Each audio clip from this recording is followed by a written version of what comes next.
ठान लीजिए, आज से प्रैक्टिकल लाइफ में उतर जाइए और मार्केट के धक्के खाइए। बैठे-बैठे कोई काम दिल में आ रहा है, जो सही लग रहा है, जो समाज को विकसित कर सकता है, वही बातें मेरे जुबान पे आया मुझे। और ये सब यही तो कमी है भारतीय एजुकेशन सिस्टम की। आपको बात करना सिखाया नहीं जाता। आने का प्रयास किया था, 90 लाख मैन्युस्क्रिप्ट्स वहाँ पे थे, 9 मिलियन मैन्युस्क्रिप्ट थे वहाँ पे। 3 महीने लग गए जब आपके चैनल्स को।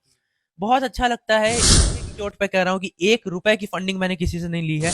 यूएसडी की वैल्यू देखेंगे तो 32 या 33 मिलियन डॉलर, जो कि आपको 240 200 250 करोड़ के करीब हुआ। ये वैल्यूएशन लोगों को रोजगार दूंगा, जरूर दूंगा, इसकी आप गारंटी लीजिए। भले समय लगे 5 साल 10 साल, लेकिन एक दिन ऐसा देखिएगा और आराम से 32 करोड़ अच्छा अमाउंट होता है, आराम से लाइफ कट जाती है। ऐसे लोग कमाने हैं, ऐसे लोग बनाने हैं जो खुद की 1-1 करोड़ की कंपनी।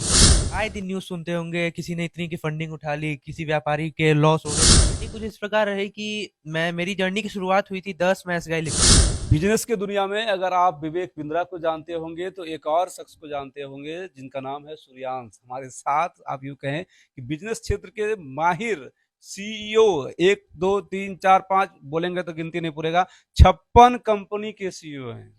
लगातार वायरल भी हो रहे हैं। हमारे साथ सूर्यांश जी, सबसे पहले स्वागत करते हैं। जी, जी, नमस्कार। मेरा नाम सूर्यांश है, मैं 14 साल का हूँ और मैं इस दुनिया का यंगेस्ट सीईओ हूँ। 14 साल ही नहीं बल्कि 10th क्लास में भी हैं। जी, जी। मैं 10th क्लास में अभी पढ़ रहा हूँ, अगले महीने मेरी एग्जामिनेशन। यानी कि 10th क्लास में है, बोर्ड भी है अगले महीने, लेकिन बोर्ड ऑफ डायरेक्टर्स हैं, 56 कंपनियों के सीईओ है। आज उन्हीं से बात करते हैं कि सीईओ बनना बहुत लोगों का सपना होता है। आज सुंदर पिचाई सीईओ हैं, तो पूरे बिहार के लिए गर्व की बात, पूरे इंडिया के लिए गर्व की बात है, क्योंकि फॉरेन कंपनी में है। आपका सफर कैसे हुआ कि इतना इतना कंपनी? जी, सबसे पहले तो ये एक सीईओ सबका एम होता है, जो भी बिजनेस के क्षेत्र में एमबीए ग्रेजुएट सब सोचते हैं एक दिन बनना है। और मेरे खुद के इंस्पिरेशंस के लिस्ट में सुंदर पिचाई सर का नाम आता है, गूगल के सीईओ, तो उनसे ही मोटिवेशन मिला। और मेरी जर्नी कुछ इस प्रकार रही कि मेरी जर्नी की शुरुआत हुई थी 10 मैथ्स गाय लिखने से। मैं इसी का ऑथर हूँ और मैंने ये पुस्तक 7 दिनों के अंदर लिखी थी। तो किताब भी लिखे हैं। जी, आप ये देख लीजिए, हमारे साथ यहाँ पर एक बुक भी है, the smash guy Suryansh. Photo देख लीजिए, फोटो इनका नहीं है लेकिन एक कार्टून है, इधर फोटो इनका जरूर है। तो आप इमेजिन कर सकते हैं कि किनके साथ हम हैं जी। जो तो मेरी जर्नी की शुरुआत उसी के बाद हुई थी। अचानक से जून में इंटरेस्ट आने लग गया फाइनेंस ये सब में। तो सबसे पहले मैंने सीखा, क्योंकि बिना सीखे कुछ नहीं हो सकता है इस फील्ड में, क्योंकि ये गहरा सागर है। तो मैंने सीखा और उस समय मैं दिन के 18-18 घंटे बस सीखता था। अभी तो मैं कंपनीज रन कर रहा हूँ तो इतने घंटे काम हो जाते हैं। उस समय मैं बस 18 घंटा, आप समझ सकते हैं एक 9th क्लास का बच्चा जो अपने सिलेबस से परेशान रहता है। मैं बजट देख के परेशान रहता था, फाइनेंशियल शीट्स देख के परेशान, ऑडिट देख के परेशान रहता था अपनी कंपनीज की। तो उस टाइप का माहौल मिला और उसी में ग्रोथ होते होते एक ई कॉमर्स कंपनी, ऑनलाइन खरीद बिक्री कंपनी का खोलने का आइडिया है, जैस बिजनेस का, जो अब लॉन्च होने वाला है आखिरकार कुछ महीनों में, क्योंकि वो मेरा ड्रीम प्रोजेक्ट है, बहुत बड़ा प्रोजेक्ट है। तो उसके बाद करते करते 56 कंपनीज हो गई और फिर ये सब हो गया भगवान के आशीर्वाद से। तो ऐसी जर्नी थी। मतलब कि 56 कंपनी का सीईओ का सफर आप देख लिए, किस तरह से क्या क्या हुआ। तो एम क्या है, यानी कि सीईओ बन के इन कंपनियों को क्या करना है? जी, मेरा एम है इम्पैक्ट क्रिएट करना। आप देख सकते हैं कि आजकल के फाउंडर सब, आप आए दिन न्यूज़ सुनते होंगे, किसी ने इतनी की फंडिंग उठा ली, किसी व्यापारी के लॉस हो गया, ये सब न्यूज़ सब आते रहता है। तो मुझे उस प्रकार का व्यापारी नहीं बनना है। जो प्रैक्टिकल बात है मैं आपको बताता हूँ कि मुझे 10,000 करोड़ रुपए नहीं कमाने हैं और मैं कमाऊंगा भी नहीं इतने पैसे। मुझे 10,000 ऐसे लोग कमाने हैं, ऐसे लोग बनाने हैं जो खुद की 1-1 करोड़ की कंपनी चलाए। विवेक बिंद्रा ही बोलते मेरा दिमाग इम्पैक्ट क्रिएट करने पे भिड़ा हुआ है। मुझे ऐसा नहीं है कि वो इन छपनों कंपनीज को एकदम 1000 1,500 करोड़, वो ग्रो होगा, वो तो निश्चित ग्रो होगा उतना तक, लेकिन वो मेरा एम नहीं है। मेरा एम है इस दुनिया को रिवॉल्यूशनाइज करना, जो कमी आज इस दुनिया में रह चुकी है।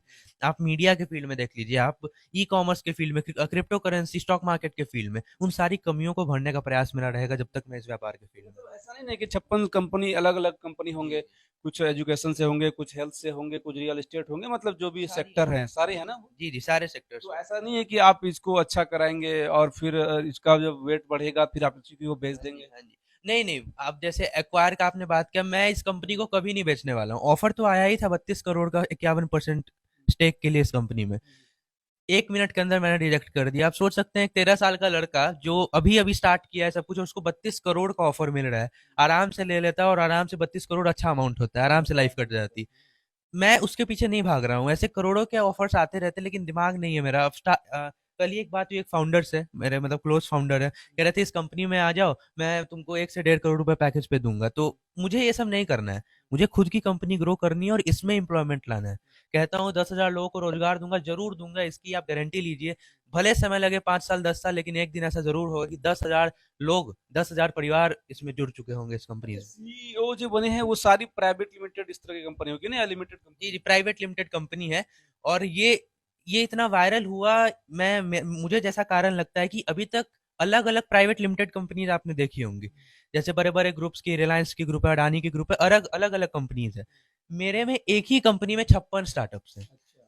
ऐसा नहीं है कि 56 different private private limited limited company. Company आपकी वही एक है, उसका क्या नाम है? सूर्यांश कॉन्टेक्ट प्राइवेट लिमिटेड, जो मेरी मेन कंपनी, आप ऑनलाइन देख सकते हैं, सब कुछ रजिस्टर्ड है उसका, 2014 की registered company. Reliance contract company, Suryansh contact private limited. Private limited. जी, और उसके अंतर्गत 56 तरह के स्टार्टअप हैं, स्टार्टअप ही होंगे ना? स्टार्टअप से। और उस 56 स्टार्टअप के आप सिंगल सीईओ? जी जी, तो इसलिए इतना अच्छा फेमस हुआ, और मेरी कंपनी स्टार्टअप इंडिया के द्वारा भी रजिस्टर्ड है।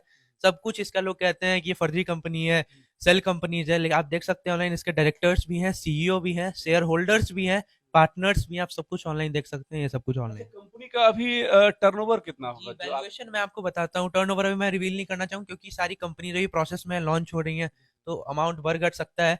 वैल्यूएशन है कंपनी की, अभी के करंट यूएसडी की वैल्यू देखेंगे तो 32 या 33 मिलियन डॉलर, जो कि आपको 240 200 250 करोड़ के करीब हुआ, ये वैल्यूएशन दी गई है। 250 करोड़ की कंपनी के मालिक हैं आप हमारे और साथ। और ये वैल्यूएशन किसी ऐसी कंपनी, मैंने खुद नहीं निकाला है, ये स्टार्टअप वैल्यू, आप ऑनलाइन सर्च करेंगे, स्टार्टअप की फील्ड में जो भी देख रहे होंगे समझ गए होंगे, स्टार्टअप वैल्यू डॉट इन करके आप साइट है, उस पर जाइए, उसने वैल्यूएशन को दिया मेरी आइडियाज को देख के, और आने वाले 4-5 साल की ग्रोथ को देख के प्रिडिक्ट किया है, और ये रेवेन्यू सच में हो सकता है 250। फंडिंग के लिए कहाँ कहाँ से अप्रोच आ रहा है? क्योंकि जो जो स्टार्टअप होते हैं, चाहे वो फ्लिपकार्ट का हो, बैजूस का हो, या बहुत सारे हैं, ओला हो, उन लोगों को भी बड़े बड़े लोग फंडिंग करते हैं। तो आपको कौन लोग फंडिंग करते हैं जी, या करने के लिए? ये पहली बार होगा, और मुझे ये प्रूव करके दिखाना है। आजकल स्टार्टअप लॉन्च होता है और कल फंडिंग मिल जाती है उन्हें, 5 करोड़ 10 करोड़। लोग क्या सोचते हैं ना, मुझे फंडिंग मिल जाए, पैसे मिल जाए, मैं व्यापार बना लूंगा।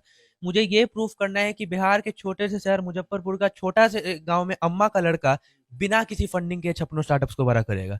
आज मैं डंके की चोट पे कह रहा हूँ कि 1 रुपए की फंडिंग मैंने किसी से नहीं ली है, खुद का बूटस्ट्रैप मतलब खुद का पैसा लगाना कंपनी में, उससे ये कंपनी ग्रो हो रही है। और फंडिंग के लिए अप्लाई करूंगा तो ऐसा नहीं है नहीं मिलेगी, मेरी एज देख के, मेरे विजन देख के तुरंत इतने सब कुछ वायरलिटी हो गई है, फंडिंग तुरंत हो जाएगा, उसमें दिक्कत नहीं है। तो मैं लेना नहीं चाहता हूँ, एक ही बात है, मेरे पापा ने ही मुझे सिखाया, मैंने भी डिस्कस किया, फंड्स क्यों लेना है किसी का। मेरी यही मानसिकता है कि ये कंपनी मेरी है, इसको ग्रो मुझे करना है, मैं ऐसे ही नहीं छोटे अमाउंट के लिए अपनी कंपनी की मैक्सिमम शेयर होल्डिंग दे दूंगा, खुद के दम पे बड़ा बनना है, और यही मानसिकता मैं हर युवा में चाहता हूँ। मतलब आप सोचिए कि उम्र कितनी बोले? 14 साल का बच्चा ही कहिए, भले पावर में और सब में बड़ा हो गया है, अभी पैसा में भी बहुत बड़ा हो गया है, 250 करोड़ वाले के बगल में हम अभी बैठे हैं। तो लेकिन एक चीज जो लोग देख रहे हैं, थोड़ा उनकी भी हम लोग को बात करनी होगी, क्योंकि हम लोग उन्हीं के लिए काम करते हैं, पब्लिक के लिए काम करते हैं। जिस उम्र में, इनसे तो कहीं ज्यादा उम्र में आप लोग सोचते हैं व्यापार, और उस उम्र में ये व्यापार कर रहे हैं, और कुछ अगर आपको बातें, क्योंकि हमको जहां तक लगता है बिहार के लोगों को स्टार्टअप समझ में ही थोड़ा कम आता है। कल्चर ही नहीं पता। हाँ, फंडिंग भी समझ में कम आता है। उनको ये लगता है कि हमारा अगर 5 लाख का काम है तो पापा ही देंगे, नहीं तो बैंक देगा, और दूसरा कोई नहीं देंगे। लेकिन उनको ये पता होना चाहिए, तो शायद हमें जानकारी है कि ऐसे ऐसे भी लोग बैठे हुए हैं जिनके पास बहुत पैसा है, जिनको इन्वेस्टर कहते हैं, जिनको आप गांव में कहते हैं ब्याज वाला, समझिए उसी तरह कह सकते हैं, जो आपके आइडियाज पर पैसा लगाते हैं, लेकिन ब्याज नहीं लेते हैं। वो तब पैसा लेते हैं जब आपकी कंपनी प्रॉफिट में आ जाती है, प्रॉफिट में आ जाती है और रनिंग होती है। तो इसके ऊपर मैं आपको बताना चाहूंगा कि आज अगर आप लेट कर रहे हैं स्टार्टअप खोलने में, एक समय आपको पता होगा वेव चलता है, 90s से 2000 तक के बीच में सीए का वेव चला था, सारे बच्चे सीए की पढ़ाई कर रहे थे। 2000 से 2015-16 तक इंजीनियरिंग की वेव चली थी, सारे लोग आईआईटी जेई के पीछे भरे पड़े हैं, नीट या डॉक्टर बनने के पीछे पड़े हुए हैं। अब 2016 से स्टार्टअप का वेव चल रहा है, और ये अगले 10-15 साल रहेगा, ये मैं नहीं, बड़े बड़े बिलियनियर्स प्रिडिक्ट कर रहे हैं। इस 15 साल में अगर आप स्टार्टअप नहीं कर रहे हैं, तो अब जो मौका जाता है ना, अब इंजीनियर्स की वैल्यू थोड़ी घट चुकी है। जो बूम मार्केट में होता है ना, 15 सालों तक एकदम क्रेज था उसका, अब engineering stand up comedian YouTuber बन जाए, समझ सकते हैं, इंजीनियरिंग से पैसा नहीं आ रहा है, तभी तो वो कंटेंट क्रिएट कर रहे हैं ना। शौक ये सब बाद में आ रहा है, ये सब कहने की बातें हैं, अंत में उनको पैसा नहीं कमा पा रहे थे वो, इसलिए उन्होंने सोचिए कि 14 साल के सूर्यांश को कितना कुछ पता है मार्केट रिवोल्यूशन के बारे में, कि मार्केट एग्जैक्टली चलता कैसा है, क्योंकि मार्केट हर 10 साल पर टर्न करता है। जैसे कि पहले ये बता चुके हैं, पहले डॉक्टर डॉक्टर डॉक्टर, फिर आया कि सबको इंजीनियर बनाना है, कोटा एकदम रेगिस्तान से बन गया बड़ा शहर। अब फिर सबको जो है यूट्यूबर बनना है, ये भी बात आ गया। कंटेंट क्रिएटर बनना है, पत्रकार बनना है, जो भी चीज बनना है, उसका भी एक दिन जो है उसका भी। अब देखिए, अब ये सब जो मीडिया कंपनी, बहुत खुशी मिलती है। अभी तक मेरी मुलाकात 500 मीडिया भाइयों से हुई है, बहनों से हुई है मीडिया के क्षेत्र में। खुशी इस बात की मिलती है कि अब बहुत लोग आए इसमें, इंटरनेशनल मीडियाज, बहुत लोग नेशनल, बहुत लोग लोकल मीडियाज भी आए। इतनी खुशी मिलती है कि लोग प्रयास कर रहे हैं। बिहार का अगर कोई आदमी प्रयास कर रहा है अपने जरिए, अपने टैलेंट के जरिए किसी का इंटरव्यू लेना, आपकी भी तारीफ मैं करना चाहूंगा, बहुत दिनों से मैं देख रहा हूँ आपके चैनल्स को। बहुत अच्छा लगता है कि किस प्रकार स्टार्टअप अब ग्रो कर रहा है बिहार ये सब में भी। लेकिन अभी भी, अब देखिए, बिहारी टैग जो होता है, इसको ही बहुत लोग अपने आप को शर्मसार फील करते हैं। बिहारी टैग जो लग जाता है, मैंने कभी नहीं, मैं कहीं जाता हूँ ना, अभी मैं टेक्सपाक्स के समिट में गया था, बड़े बड़े उद्योगपति मुझे वहां मिले, मैं डायरेक्ट कहता था मैं बिहार से हूँ, अम्मा गांव से हूँ, मुजफ्फरपुर के अम्मा गांव से हूँ मैं। क्यों शर्म आएगा? यही मेरी जन्म धरती है। ये मैं आपको बताना चाहूंगा, नालंदा यूनिवर्सिटी आप लोग जानते होंगे, एक मुगल एम्परर, उसको जलाने, उसकी लाइब्रेरी को बस जलाने का प्रयास किया था। 90 लाख मैन्युस्क्रिप्ट वहां पे थे, 9 मिलियन मैन्युस्क्रिप्ट थे वहां पे, 3 महीने लग गए जलने में। सोचिए, उस ज्ञान की धरती को अगर आप शर्मसार फील कर रहे हैं अपने आप को बताने में कि मैं उस जगह से हूँ, आप किस लेवल तक अपने आप को गिरा चुके हैं। और अब बहुत लोग ये भी सोचेंगे कि मुझे फंडिंग मिली थी कहीं से, इसलिए मैंने 56 स्टार्टअप्स को ले। कहीं नहीं, मैं आपको पहले ही बता चुका हूँ, एक एक रुपए, अभी जितने भी लाख रुपए खर्च हुए हैं, वो सब मेरे हुए हैं, मेरे पेरेंट्स के हुए हैं इस कंपनी में। और इन्वेस्टमेंट के पीछे मत भागिए। ये मैंने फील किया है, जब मेरी कंपनी स्टार्ट हुई थी ना, मेरे एक फ्रेंड को 250 इन्वेस्टर्स ने रिजेक्ट किया था। वो बेचारा, मैंने उसकी हसल देखी, वो 250 इन्वेस्टर को 1 महीने में मेल कर दिया था उसने कि मुझे, मेरे पास ये आइडिया है। एक इन्वेस्टर ने उसकी बात नहीं सुनी। क्योंकि अब जमाना आ गया है कि पहले इन्वेस्टर कहते थे कि आइडिया लेके आओ, मैं तुम्हें पैसा दूंगा और आगे बढ़ाऊंगा। फिर आया, आप प्रोडक्ट बना के लाओ, मैं आपको पैसा दूंगा। अब आ गया है कि आप रेवेन्यू लाओ, प्रॉफिट लाओ, तब मैं आपको पैसा दूंगा। तो ऐसा हुआ है, बहुत जी। लोग ऐसा किए हैं। नाम लेंगे तो फिर दिक्कत आ जाएगा, लेकिन जी, कई जी। कंपनियां जो है पैसा बनाया और इन्वेस्टर को दिखाते चले गए कि हमारे कंपनी लॉस में है, लॉस में है, लॉस अब में एक है। स्कैम के बारे में बताना चाहूंगा। 1999 से स्कैम चला, 2005-10 तक। एक लेडी थी, मतलब ग्रेजुएट लेडी थी, मतलब पढ़ी लिखी लेडी थी, उन्होंने इन्वेस्टर्स के साथ फ्रॉड कर दिया। उन्होंने एक नकली प्रोडक्ट बनाया और उसको इस प्रकार प्रचारित किया कि ये बहुत बड़ा रिवोल्यूशनरी प्रोडक्ट है। उस पे उनको 4500 करोड़ की फंडिंग मिल गई। अब फंडिंग मिलते वैल्यूएशन भाग गया उस कंपनी का 25 से 30 हजार करोड़। रातों रात कंपनी लेके फरार, सारे शेयर्स बेच डाले उन्होंने रातों रात। तो इस टाइप के स्कैम्स में आपको नहीं फंसना है। और एक ज्ञान, अभी मैं इस इंटरव्यू के पहले एक ट्वीट देख के आ रहा हूँ कि 2008 में एक क्रैश आया था, बहुत बड़ा क्रैश ही, मतलब पूरी दुनिया का स्टॉक मार्केट गिर चुका था वो समय। अब एक इंसान ने प्रेडिक्ट किया है कि अभी फिलहाल अडानी हिंडनबर्ग रिसर्च का भी बहुत ज्यादा मैटर चल रहा है, तो स्टॉक मार्केट डाउन जाने वाला है। आज 1 फरवरी है, आज बजट भी आने वाला है, तो आप लोग जरूर देखिएगा। और जो भी बड़ी ऑर्गेनाइजेशन है, जैसे अडानी ग्रुप के ऊपर एलिगेशंस लग रहे हैं कि ये स्कैम है, फ्रॉड ये है। हम लोग के दिमाग में था और हम लोग के दिमाग के सवाल से पहले ही ये बता दिए कि अभी फिलहाल जो मार्केट क्रैश होने वाले हैं, ऐसा उम्मीद लगाया जा रहा है। क्योंकि आप जब एरो देखिएगा, बहुत लोगों को तो ये दिक्कत ही है ना, सोशल मीडिया में बहुत लोगों को ये सब पता नहीं रहता है। बिजनेस इसलिए न्यूज मैं को, नॉर्मल बातों में हाँ, कह रहा हूँ बिजनेस जो न्यूज को ज्ञान लोग है। देख रहे हैं, लेकिन अडानी ग्रुप पर बहुत सारे आरोप लग गए हैं, फर्जीवाड़ा का आरोप लग रहा है। अभी साबित नहीं हुआ या जो भी, वो अलग चीज है। लेकिन बिजनेस में सब आरोप तक शुरू हो जाते हैं तो लोग शेयर्स वापस लेने लगते हैं, यानी कि शेयर को बेचने लगते हैं। खरीदने के बजाय बेचते हैं, यानी कि उनका एरो डाउनवर्ड जा रहा है, यानी कि लॉस संभावना है, लॉस होने की संभावना। तो ये एक मौका भी हो सकता है खरीदारी के, लेकिन अभी मैं आपको रिकमेंड नहीं करूंगा। जो भी लोग सोच रहे थे स्टॉक मार्केट में भी इन्वेस्ट करने का, अभी अगले 1-2 हफ्ते मैटर एकदम गर्म है, क्योंकि बहुत बड़ी कंपनी पे एलिगेशन लगा है। और वो भी रिसर्च, कोई बहुत बड़ी कंपनी है, यूनाइटेड हिंडलबर्ग रिसर्च, बहुत बड़ी रिसर्च फर्म है। उन्होंने 90 सवाल पूछे अडानी ग्रुप से, जिसमें से भी बस 12 का आया है। अभी मैंने कल ही पढ़ा, 420 पेज का अडानी जी और की अडानी तरफ से। पर इसी और आपको इन्फॉर्मेशन देते हैं कि 1.25 लाख करोड़ का कर्जा है। जी, जी, 2.5 लाख करोड़ का। अच्छा, ये थोड़ा आंकड़ा कहीं कहीं गड़बड़ा जाता है, क्योंकि ये हमको लगता है उस सब पे भी आप ज्यादा फोकस मैं, करते हैं अब ना। देखिए, trend is your friend until it's and. Trend को फॉलो कीजिए। जिस बात का, एक व्यापारी का सबसे पहला कला क्या होना चाहिए, वो मार्केट का अपडेट रखे। अब कोई इंसान मुझसे इस उम्मीद से आ रहा है कि सूर्यांश के बात में मैं इन्वेस्ट करूंगा, उसको मैं अगर गलत बात बता दूं तो तो हम लोग जो आंकड़ा लिए थे जी, वो करीब 1 महीना पहले का था। अभी हाँ, कर्ज बढ़ गया है। हाँ, कि 1 महीना पहले का हम लोग का आंकड़ा था कि 1.25 लाख करोड़ उस पे कर्ज है। लेकिन आज तो, और अभी जो सीईओ सूर्यांश बता रहे हैं कि 2.5 लाख ढाई लाख करोड़ का करोड़ का उस पे कर्ज सिर्फ कर्जा है। आप इससे इमेजिन करिए, इतना समझ में आपको आएगा नहीं, लेकिन बार बार इसलिए बोलने क्योंकि आप लोग समझना नहीं चाहते हैं। फिर वही पॉलिटिकल न्यूज होगा, खूब मजा आ जाएगा। धर्म वाला होगा तो और ज्यादा मजा आ जाएगा। तो बात यह है कि जो विजय माल्या या ललित मोदी, नीरव मोदी जैसे लोग भागते हैं 9-9 हजार करोड़ लेके, मात्र 9 हजार, बोलने में तो बहुत बड़ा है लेकिन मात्र इसलिए लगा रहे हैं क्योंकि उससे बड़ा अमाउंट इधर आ गया। तो अगर 2.5 लाख करोड़ का क्राइसिस अगर ये चले गए विदेश, क्या तो होगा? मेरा यही कहना है कि देखिए, अब विजय माल्या लोग जो थे, जो भी स्कैमर्स थे, मैं किसी भी एक का नाम नहीं लूंगा, चलिए मैं डायरेक्ट बात करता हूँ। जो भी वो स्कैमर्स थे, उनका मोटिव ही शुरुआत से था कि मुझे लोगों को ठगना है, और उनके पास भी कर्ज था। अब देखिए, अब मेरा नाम इतना हो गया, मैं किसी भी इन्वेस्टर के पास जाऊं, उससे मैं पैसे ले सकता हूं और आराम से लंदन भाग जाऊंगा, कोई दिक्कत नहीं है, क्योंकि एक लॉ है कि इंडियन पुलिस लंदन के रहने वालों को, लंदन प्रोटेक्ट करता है उनको, इसलिए सारे लोग तुरंत टिकट कटा के भाग जाते हैं। आपका आइडियल कौन है? ये सब जो काम कर रहे हैं, कोई ना कोई तो होंगे। जी, मेरा आइडियल, मैं प्रैक्टिकल बात करता हूँ, मेरा आइडियल कोई नहीं है। कोई भी आप देखते हैं बड़े बड़े बिजनेसमैन, मेरा आइडल बस एक ही है। मेरा एम मैं आपको बताना चाहूंगा, आज से 20 साल बाद मैं जिस नजरिए से इस दुनिया को देखूंगा, उस नजरिए के पीछे मैं भागना चाह रहा हूँ, उसी को मैं पाना चाह रहा हूँ। तो वो नजरिया में क्या होगा, तब तक लाखों लोग की लाइफ चेंज हो चुकी रहेगी मेरे जरिए, मेरे ऑर्गेनाइजेशन, मेरे लोगों के जरिए। वो खुशी मुझे चाहिए। हजारों लोग बिजनेस में आ चुके होंगे, कहीं अभी इसी वीडियो को देख के एक एंटरप्रेन्योर मैंने पैदा कर दिया, ऐसी बातें करके हम लोगों ने पैदा कर दिया। ये रिवॉल्यूशन क्रिएट हो रहा है। मुझे रिवॉल्यूशन क्रिएट करना, ये नहीं कहूंगा 20 साल बाद मैं दुनिया का सबसे अमीर इंसान होगा, नहीं बनना है मुझे। पैसे मुझे नहीं कमाने, प्रैक्टिकल बात है, पैसे मुझे नहीं कमाने। अब मुझे लोग कमाने हैं जो खुद के बिजनेस चलाएं, जिससे भारत का ग्रोथ हो, मेरा खुद का ग्रोथ ना हो। ये मानसिकता रखता हूँ। इतना कम एज में इतना जुनून, इतना प्रैक्टिकल बातें आप करते हैं, इतना वे ऑफ टॉकिंग जबरदस्त है, इंप्रेशन जबरदस्त है, कहाँ से इतना एनर्जी आता है? जी, एनर्जी मतलब अब तो, एक तो आदत हो गई है कम्युनिकेशन बार इंटरव्यूज देने की, और दूसरी एक हो गई है अंदर से जो एनर्जी आपकी आती है। अब बहुत बच्चे साई शो आपके होते हैं। क्लास में तो पढ़ाया नहीं गया। ये सब, यही तो कमी है भारतीय एजुकेशन सिस्टम की, आपको बात करना सिखाया नहीं जाता है।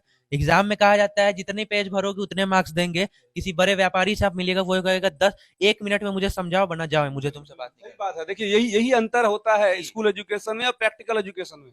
मैं उसी के पीछे भागा। आज से 1 महीने बाद मेरे एग्जामिनेशन है, मुझे 60, 65, 70 कितना भी है, मुझे कोई फर्क नहीं पड़ता। ज्ञान मैं लूंगा, मार्क्स तो भगवान और टीचर्स के ऊपर डिपेंड है, मैं क्या कर सकता हूँ उसमें, और उसके पीछे मैं भाग भी नहीं, जितना आएगा एक्सेप्ट करूंगा। वो लेंथ देखेंगे कि कोई भी जो हम लोग कितना एलोबरेट किया है, और और आप कंटेंट देखेंगे। और मैं कंटेंट देता हूँ किसी भी चीज में, ऐसे लेंथ बढ़ाने से कुछ नहीं होता, और ये एजुकेशन सिस्टम में चेंज आना जरूरी है। आज ये एनर्जी जो मेरे अंदर से आ रही है, बहुत सारे लोग, एक दो और पॉडकास्ट में मैं गया था, वहां पे भी लोग कह रहे थे, तो ये जब मैं बोलता हूँ, तो मैंने कभी आज तक इंटरव्यू देने से पहले सवाल देखे नहीं, क्या कौन से सवाल आने वाला, आप कोई भी सवाल अभी भी पूछ सकते हैं। तो उसके बाद मेरी रियलिटी बाहर निकलती है, मैं जो सोचता हूँ वही मैं बोलता हूँ। ऐसा नहीं कि पूरा प्रैक्टिस करके आया हूँ कि यही सारी बातें आज बोलनी है। जो मेरे दिल में आ रहा है, जो सही लग रहा है, जो समाज को विकसित कर सकता है, वही बातें मेरे जुबान से ये हमारे बिहार के लिए गर्व की बात है, क्योंकि जिस इन्फ्लुएंसी से आप अपनी वो भी कॉर्पोरेट जगत की आप बात को बोल रहे हैं, कोई ये नहीं है कि प्रखंड अध्यक्ष, जिला अध्यक्ष, उसको देख लिया और नेतागिरी वाला बात बोलते हैं। ये एक प्रैक्टिकल एजुकेशन की बात हो रही है, और ये चीजें ज्यादा, अगर उस हिसाब से देखा जाए तो गुजरातियों में ज्यादा इस तरह का भावना होता है, मुंबई वाले के पास होता है। आप देखिए, आज भारत के बड़े बड़े बिलियनियर में 100 के लिस्ट में मैक्सिमम गुजराती क्यों हैं? क्योंकि उनको शर्म नहीं आता है व्यापार करने में। यहाँ के लोग, आज मैं आपको प्रैक्टिकल एग्जांपल देना चाहूंगा, अगर यहाँ का इंसान कहे कि मुझे आईएएस में जाना है, नॉर्मल फैमिली का, तो वहां माहौल बन जाएगा, मेरा बेटा आईएएस पढ़ने जा रहा है, बहुत बहुत बड़ी बात है। अब आप समझिए, मिस्टर अंबानी, मिस्टर अडानी की फैमिली में उनका बच्चा कहे मुझे आईएएस बनना है, कैसा माहौल वहां पे बन जाएगा। जिस लेवल पे वो पहुंच चुके हैं, ऐसे सैकड़ों आईएएस की मदद से पहुंचे हैं, और उनका आशीर्वाद है। तो वही होती है, मानसिकता का गेम है। अगर आप छोटा सोचेंगे, छोटा ही बन के रह जाएंगे। बड़ा बनना है तो आपको प्रैक्टिकल लाइफ में आना पड़ेगा। इसलिए आप देख सकते हैं, जो भी प्रैक्टिकल बातें करता है ना, उसको समाज कभी ना कभी हेट जरूर देता है। जो भी बड़े बिलियनियर्स हो गए, जो भी बड़े अब नॉर्मल व्यापारी हो गए, नॉर्मल मीडिया पर्सनालिटी हो गए, प्रैक्टिकल बातें जो करेगा उनको तो हेट मिलना ही है, क्योंकि समाज जो सुनना चाहती है, अगर आप उनको नहीं सुनाएंगे तो वो तो गुस्सा होगी। लेकिन जो सच है वही मैं बता रहा हूँ।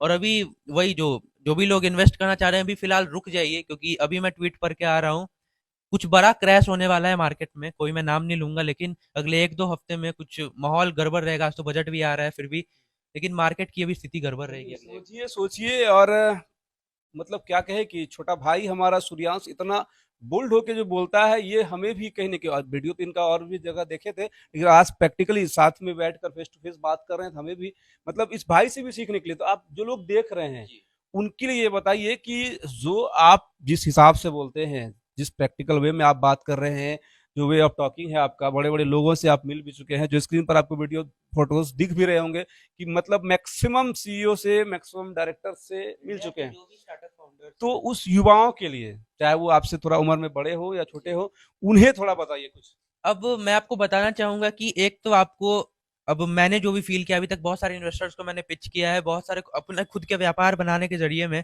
बहुत सारे मुझे फ्रेंड्स मिले जिनसे मैंने बातें की है बिजनेस के क्षेत्र से ही।